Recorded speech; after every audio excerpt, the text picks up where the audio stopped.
Over the next 3 days, we'll be discussing the future of work, the future of wealth, and the future of housing, all with an eye on the needs of everyday Americans and ensuring that no one falls through the cracks. As a country, it is time to re-examine how we approach many of these economic hurdles that are facing everyday working families. We need to think of it in the same way we thought of the New Deal. It was necessary at the time. It was comprehensive at the time. It was determined to build our infrastructures that were crumbling at the time, to put people back to work so that people could spend the money so that the economy would come back strong. And that's how I look at the Green New Deal. And that's why the moment I saw it, I signed on to it. The case for a job guarantee. I'm thinking about middle America. I'm thinking about those who hear that and immediately start, what is it? Socialism, right? This is big government gone crazy again. Give us some. How would you make the case to that constituency?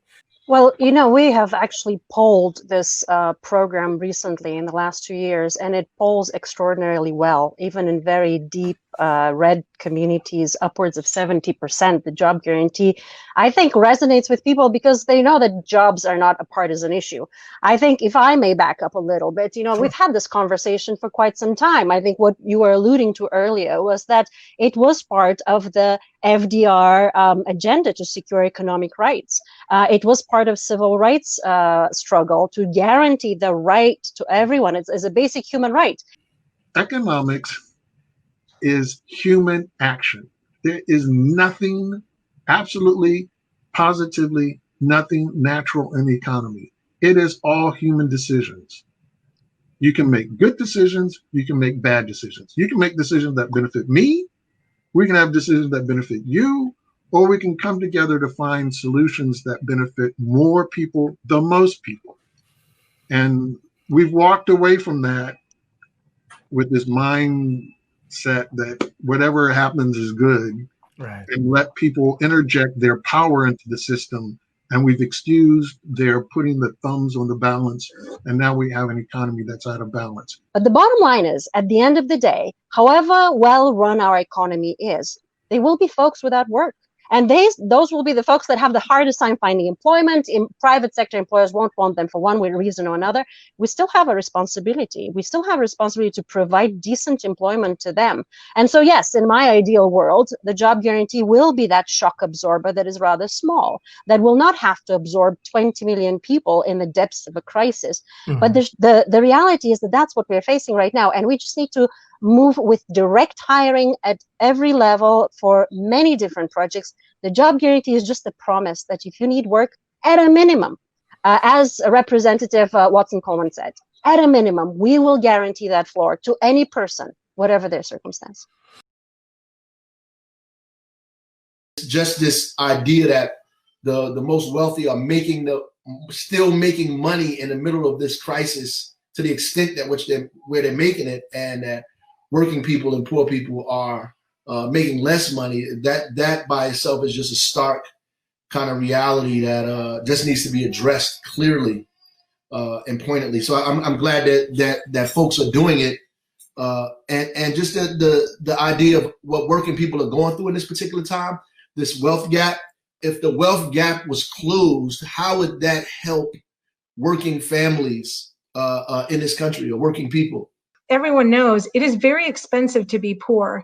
When you don't have a cushion, when you don't have savings, and you have an unexpected medical expense, or your car breaks down and you need it to get to work, all of a sudden you're dependent on payday lenders that are going to charge you hundreds of percentage of interest, right? And they know that. And so the farther behind you get, the farther behind you're going to fall. And so the ability to have regular income coming in, it's really about what I think is setting the stage for this new economic framework that's really designed with resiliency in mind. Mm-hmm. When we think about why we're in this situation and why we became so vulnerable to something like COVID, but also thinking about the history of how wealth has been created in this country, we have to recognize that the market that we built this concept of wealth creation on actually hasn't represented the regular American in a very long time.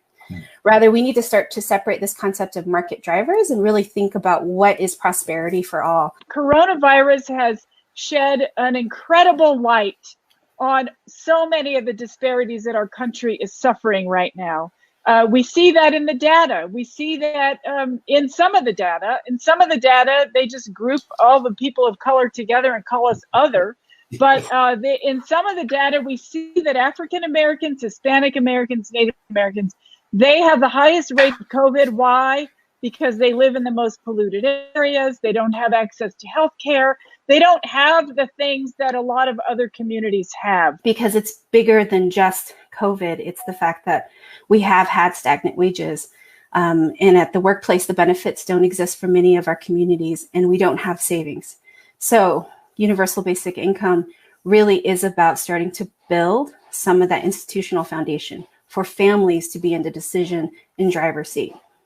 The bottom line is, if people don't have enough money, the solution is to give them money. A guaranteed income is a monthly cash payment given directly to individuals. It's unconditional, no strings attached, and no work requirements. A guaranteed basic income says no matter who you are, you have worth and you deserve life's basic necessities. A home's guarantee is simple. We live in the richest country in the history of the world. We can and we must guarantee that everyone has a safe, accessible, sustainable, truly and permanently affordable home, period.